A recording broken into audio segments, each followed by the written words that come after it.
Welcome to the Deep Dive.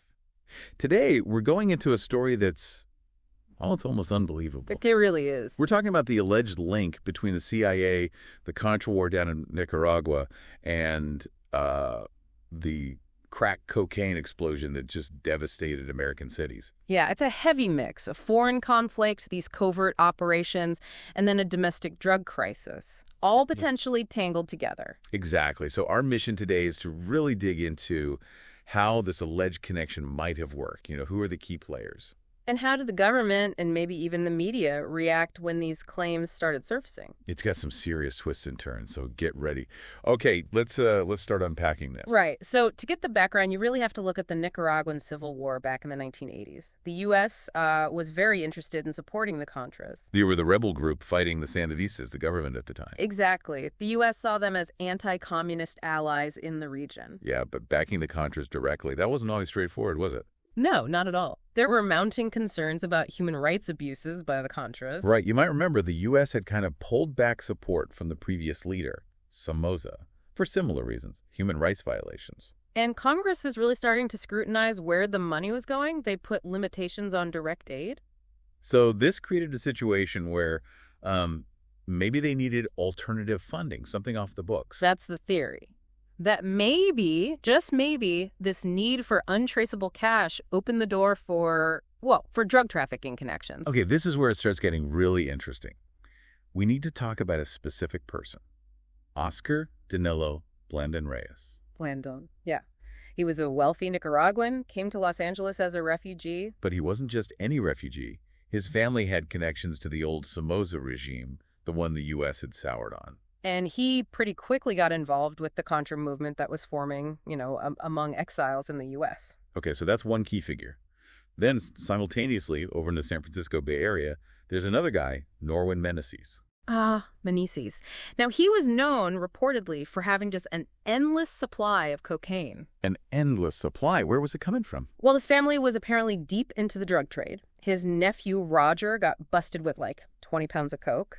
Another nephew, Omar, arrested multiple times for selling. It was, a family business. So you got Blandón in L.A., connected to the Contras, and Meneses up north with the drug connections. And the story goes they connected pretty early on there in California. The beginning of a network? Potentially. I mean, Blandón was trying different things in L.A. at first, right? Car lots, rental cars. Yeah, and also trying to, raise an army of Nicaraguan exiles. It sounds a bit scattered. But what's fascinating, or maybe disturbing, is how U.S. officials apparently saw him.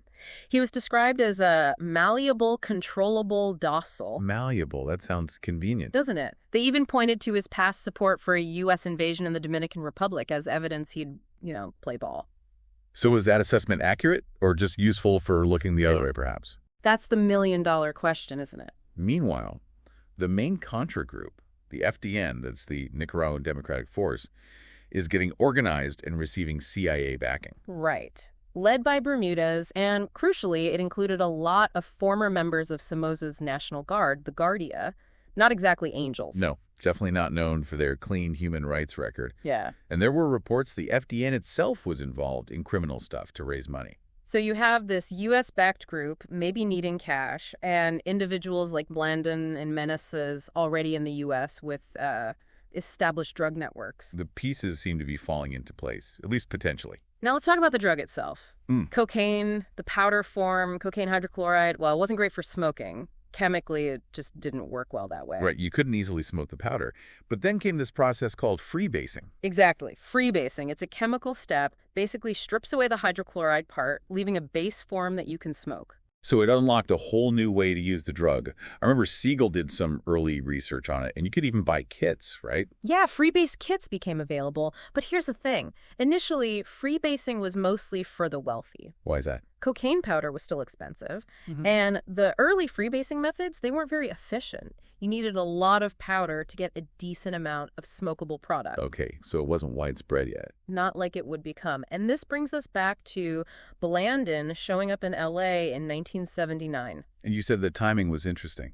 Yeah, because right around then, drug experts were actually starting to talk about a potential cocaine epidemic looming. It's like all the ingredients were coming together. Wow. So what's the specific alleged link between Blandón, Meneses, and the Contras funding? Well, the core allegation is that Blandón, connected with Meneses, started dealing large quantities of cocaine, specifically to raise money for the Contras. Is there evidence for that direct link? There are accounts. For instance, one figure, Zavala, reportedly told another, Cabezas, straight up, that some of the cocaine money was going to finance the Contras. Okay, so that's a pretty explicit claim. It is. And then you have the situation brewing in South Central Los Angeles. Enter Ricky Ross. Freeway Ricky Ross. Yeah. He's described as sort of a street-level capitalist. Started with petty stuff, car theft. Yeah, got arrested for auto theft early on, but he saw this huge opportunity opening up with cocaine. He was ambitious. And how does he connect to Blandón? This is the alleged pipeline. Blandón reportedly started supplying Ricky Ross with massive amounts of cocaine. Kilogram quantity. Massive amounts. Where was Blandón getting it? Through his connections, allegedly facilitated by his Colombian contacts. But the really crucial part, he supposedly gave it to Ross on credit. On credit. Like, sell this, then pay me back. Exactly. Sell now, pay later. We're talking an initial line of credit worth maybe $1 million wholesale. That was unheard of for a street-level dealer at the time. $1 million on consignment? Yeah. That changes the game entirely. It absolutely does. That kind of upfront supply, fueled allegedly by these Contra connections, is what some argue basically supercharged the whole market in South Central. And this is happening just as crack cocaine emerges. Precisely. This huge influx of powder cocaine combined with the simpler, cheaper methods developed to turn it into crack. Which made it smokable, affordable, accessible. Right. Made it accessible to way more people. And that's when things just exploded in South Central L.A., starting around 1984. So the police must have noticed something was up. Well, street cops like Steve Polak definitely did. They started seeing low-level dealers handling just unprecedented amounts of coke, stuff they'd never seen before. But what about the higher-ups? The drug units? Initially, the reports say the major violators unit, guys focused on the big cartels, kind of dismissed it. They couldn't believe the scale of dealing happening right there in South Central. So the dealers had free rein for a while. It seems so. The reporting suggests that South Central crack dealers virtually went untouched for a long time. Unbelievable. And the connections go even deeper, don't they? Something about weapons. Yeah, that's another layer. Blandón also reportedly sold weapons to Ricky Ross and his network. Where did the guns come from? Blandón apparently said his involvement with the Contra Revolution put him in touch with arms dealers. And specifically, that the guns sold to the crack dealers came via another figure, a guy named Ron Lister. So the conflict the U.S. was involved in, the Contra War, might have ended up arming the very drug dealers ravaging U.S. neighborhoods. That's the grim implication. It raises huge questions about oversight, doesn't it? Huge questions. Yeah. And about what agencies like the DEA knew or didn't want to know. Well, according to law enforcement down in Costa Rica, the DEA there showed, let's say, a distinct lack of interest in investigating reports of Contra drug trafficking happening in their country. Lack of interest. Or turning a blind eye. A prosecutor there, Jorge Chavarria, he investigated several cases and seemed convinced the DEA knew about the Contras and drugs, but just didn't pursue it.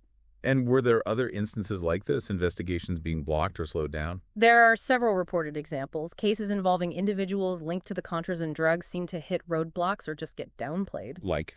There's the story of a guy named Palmer and his DC-4 airplane allegedly running drugs. There's Luis Posada Corrales, a known CIA asset, assessed as having the wrong kind of friends, even amid cocaine smuggling concerns. Any confirmation Meneses was involved? There was apparently even a DEA informant who confirmed Meneses was selling cocaine to raise money for the Contras. And what about investigations targeting Blandón himself? DEA agent Celerino Gordon tried to investigate Blandón and this Ron Lister character. He apparently faced serious resistance from inside the DEA. Another agent, Gonzalez, supposedly went through the ceiling when Gordon started asking questions. Resistance from within his own agency. That's the claim. And a later Justice Department Inspector General report even mentioned that another agent, Auckland, got only limited help for his investigation into Blandón. So even when local police did act, like those raids in L.A.? Right. The L.A. County sheriffs raided Blandón and Lister back in October '86.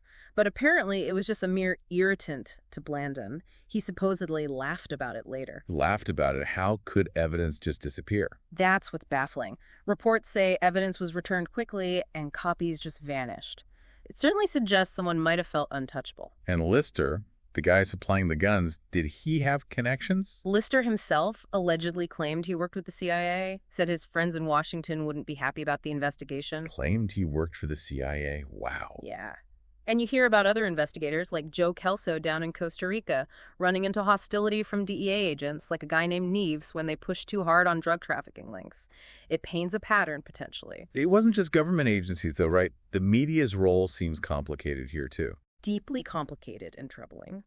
You had reporters like Robert Perry and Brian Barger initially, and later others like Bloom, who tried to cover similar stories even earlier, like a decade before the big series broke. And what happened to them? Bloom talks about facing intense scrutiny, attacks on his credibility, personal attacks. He said the major papers just stayed as far away from this issue as they could. A reluctance to touch it. Why? Well, remember the political climate. The Reagan administration was actively pushing a pro-Contra narrative. The Comptroller General even called some of their efforts prohibited covert propaganda activities. So they were actively trying to manage public perception, lobbying, using front groups? Yes. Things like LASI, the Council for Inter-American Security, were used to influence media and public opinion.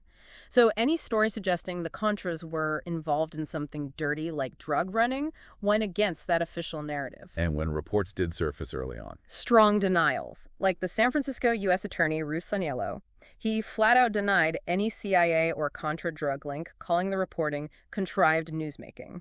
Interesting timing, too, with the crack panic hitting hard in '86. Right, and while the crisis was absolutely real and devastating, some argue the intense media focus, maybe amplified by the DEA itself, served a purpose. What purpose? Potentially diverting attention away from these uncomfortable questions about where the drugs were coming from and who might be involved in bringing them in, focusing on the street-level crisis, not the potential source. So when the reporter who wrote the main source material for this finally put it all together, it wasn't smooth sailing. Not at all. He apparently faced huge resistance from within his own newspaper, despite having strong documentation, sources on the record. They tried to downplay it. Allegedly, yes.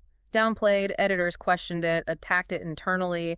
There were disputes over how to frame it. One editor even proposed writing a column, essentially discrediting his own paper's findings. Seriously, undermining their own reporter. That's the story, and eventually the reporter was transferred off the story. And what about Ricky Ross? Was there pressure on him? There seems to have been efforts to control the narrative around his case, yeah. Pressure on him, maybe influencing how his story was told. But the story did get out eventually. It did, famously. The Dark Alliance series was published online, and it just exploded. It bypassed the traditional media gatekeepers. The public response was huge, wasn't it? Massive. It showed there was this huge public appetite for the story, and interest that maybe wasn't being met by the big established papers. And how did those big papers react once it was out there online and everyone was talking about it? That's another striking part. Largely silence. Or stories focused on criticizing the messenger, the original reporter, rather than digging into the substance of the allegations themselves. So let's just try and sum this up. The core allegations are just staggering, really. They are. You have the CIA allegedly enabling, or at least turning a blind eye to, cocaine trafficking as a way to fund the Contra war. That cocaine then allegedly floods into U.S. cities, particularly fueling the crack epidemic. Which had devastating consequences, especially in communities like South Central L.A. And then, on top of that, allegations that elements within the U.S. government and maybe parts of the media actively worked to cover it all up, to suppress the truth. Yeah, considering the sources, you can see how these decades-old allegations continue to raise questions about accountability, government oversight, media responsibility, things that still matter profoundly today. It really makes you think, doesn't it? About power, about corruption, how information gets controlled. Absolutely. What does it mean when stories like this, these serious allegations, seem to get buried or dismissed so easily? Yeah, it leaves us with a pretty deep and, frankly, unsettling question. What does it really mean for a society if things like this can happen and potentially be swept under the rug? And how can any of us, navigate this crazy information landscape to figure out what's true, especially when you're talking about potentially the darkest chapters of recent history? It's definitely something to keep thinking about, this alleged darkest chapter.